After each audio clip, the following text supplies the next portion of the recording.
they weaponize every negative or every perceived negativity about black men. They weaponize it and throw it back at us. Real life.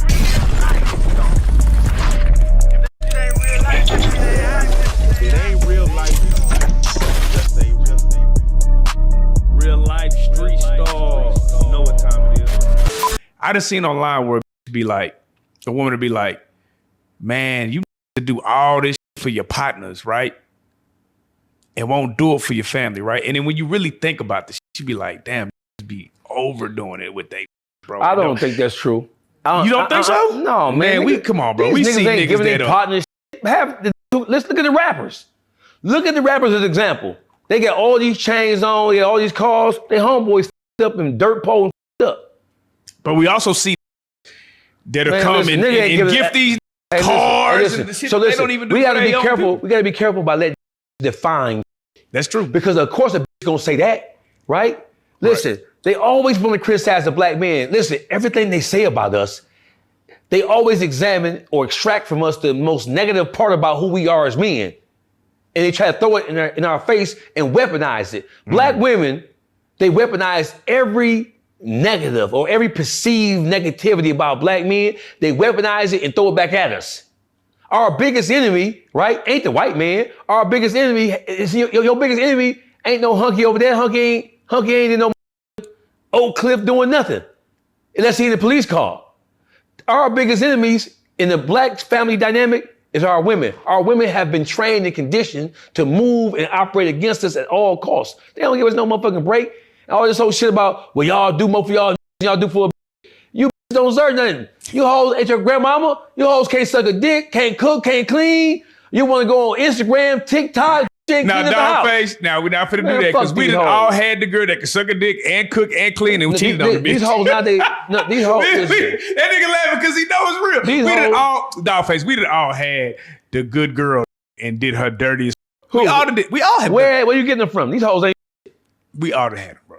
These hoes ain't never had the man saying. I know niggas that we had the young nigga on the couch, bro. I ain't gonna lie, this was wild though.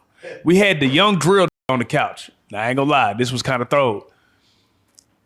I'm gonna tell you the story. Mind you, the like 24 years old. Mm-hmm. He was with a 40-year-old. Mm-hmm. The girl was cashing them out 15 grand at a time, 15, 10 bands. And he taking the bread. So mind you, he's a young drill, right? So he drill? You mean like a rapper? No, he's YN. Yeah, he's a YN all the way, all the way, back all the way. Mm-hmm.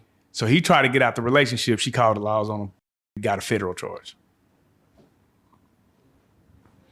So she was well off and she was paying him. And he was sick of that hoe. Oh, he was using her. He was sick of that hoe. Yeah, he's sick of her. Yeah, just because he got some money. That's just because he got some money, a bitch a broke and you taking pay. Listen, do you know how many, listen, it's not about the money. It's about how you make a motherfucker feel. Right. Right? And so the average person would look at that and say, hey, look, young, this is taking care of you. Why are you trying to leave her? What the fuck is wrong with you? Right? Right. It's about, I'm tired of that. I'm tired of how she makes me feel. I don't give a fuck about the money. I don't give a fuck what she gonna do for me. I'm sick. Human beings get sick and tired of shit. And I want to go back to black women. We always talk about how growing up in single parent households affects black men, but we never talk about how it affects black women. You have black women who've never seen their mother get into an argument with their father or a man and then back up off of it. Right. Nowadays, when women get into an argument with men, they go nuclear on it.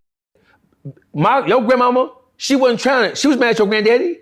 Lila Mae was mad at Robert Earl, but she wasn't trying to chase Robert Earl out the household, right?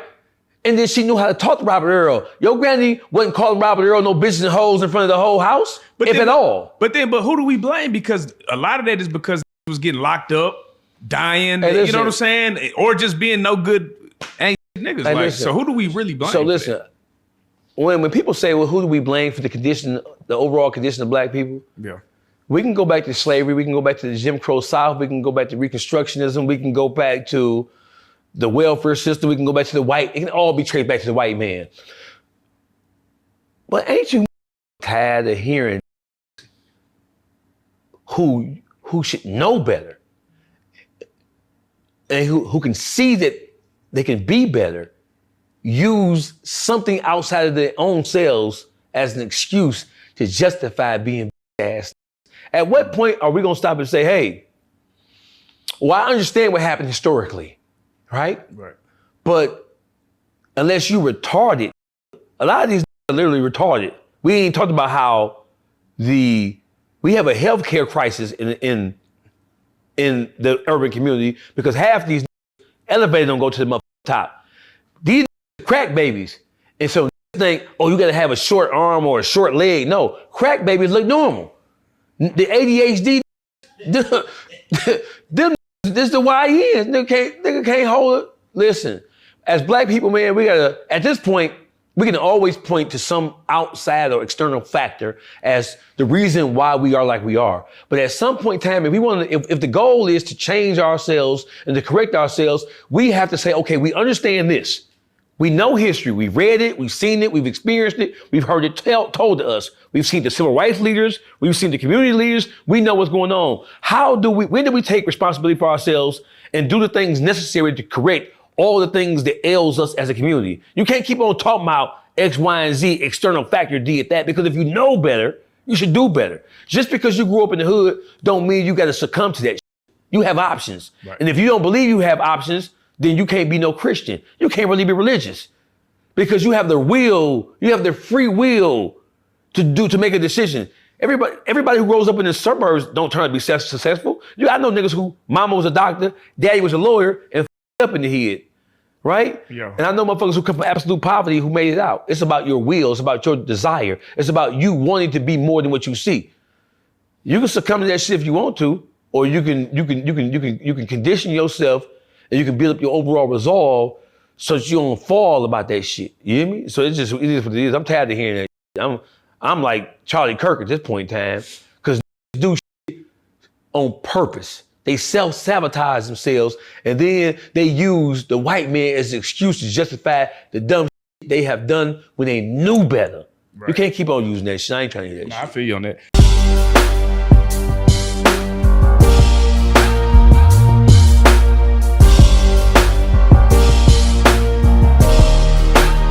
Shout out Reallyfe Street Starz, nigga. Move it. Hey.